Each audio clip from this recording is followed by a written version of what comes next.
పెన్షనర్లపై కేంద్ర ప్రభుత్వ వ్యతిరేక చట్టాలను రద్దు చేయాలి. పెన్షనర్లపై వ్యతిరేక చట్టాలను కేంద్ర ప్రభుత్వం చేసిన పెన్షనర్లపై వ్యతిరేక చట్టాలను పెన్షనర్ల ఐక్యత కేంద్ర ప్రభుత్వం ఉండి చట్టాలను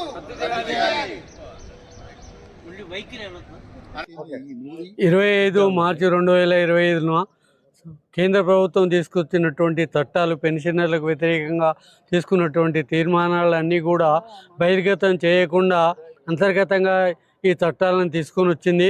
ఈ చట్టాలు పెన్షనర్లకు విఘాతం కలిగిస్తున్నాయి. దాన్ని 2 వర్గాలుగా విభజిస్తున్నాయి. 26కు లోపు ఉన్న వాళ్ళు, 26 తర్వాత ఉన్న వాళ్ళకు మాత్రమే కేవలం ఈ చట్టం వర్తించేటట్లుగా తీసుకొచ్చింది. వృద్ధులైనటువంటి పెన్షనర్లందరికీ కూడా అన్యాయం జరుగుతుంది. వాళ్ళకు పెన్షన్ వచ్చేటువంటి స్థితిలో లేదు. పే ఫిక్సేషన్స్ కానీ డిఏస్ కానీ వర్తించేటువంటి అవకాశాలు లేవు.